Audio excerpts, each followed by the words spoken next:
ministre, mes chers collègues, en 2018, le Grand Palais organisait une exposition Artistes et robots.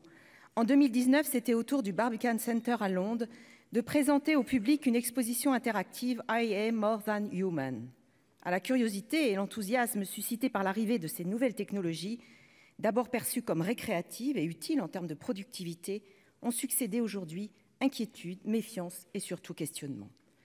Alors nous ne devons pas être dupes des intentions cachées de l'entrepreneur qui a orchestré la tribune tonitruante co-signée par plus de 1000 experts du secteur de l'IA.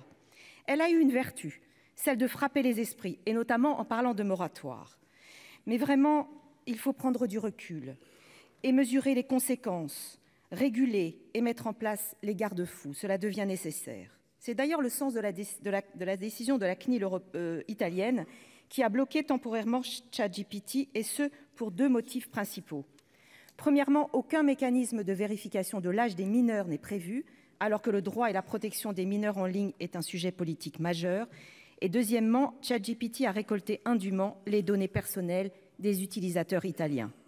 En conséquence, la protection des données personnelles et le respect de la vie privée des utilisateurs de l'IA générative sont des enjeux fondamentaux au cœur de leur régulation et de leur contrôle par les CNIL des différents États.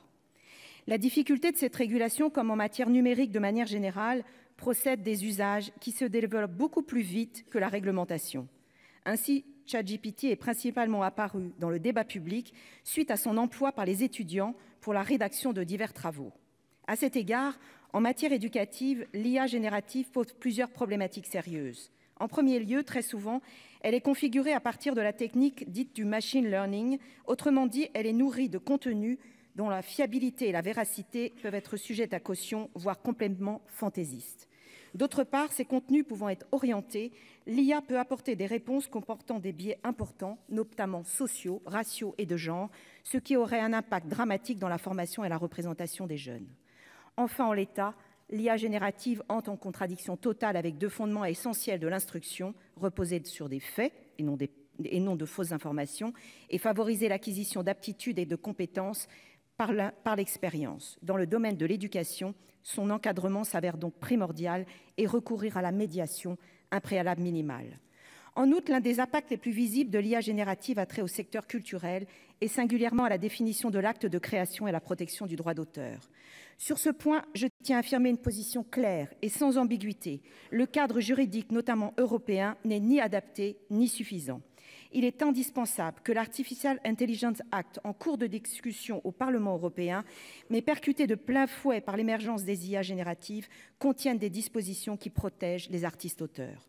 Au regard de la révolution que constituent ces IA, il n'est pas possible d'en rester à une simple possibilité d'opt-out pour les titulaires des ayants droit qui ne souhaitent pas que leurs œuvres alimentent ces machines. Le statu quo est synonyme de déséquilibre et de renoncement à l'effectivité du droit d'auteur.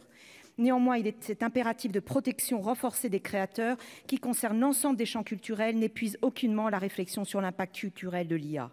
À ce titre, le CSPLA avait commis un rapport en 2020 sur l'intelligence artificielle et la culture et soulevait deux questions majeures. Quel statut pour les créations réalisées à partir d'une IA et pour les personnes qui en sont à l'origine? Et surtout, existe-t-il réellement un processus créatif à l'œuvre lorsque l'IA est utilisée?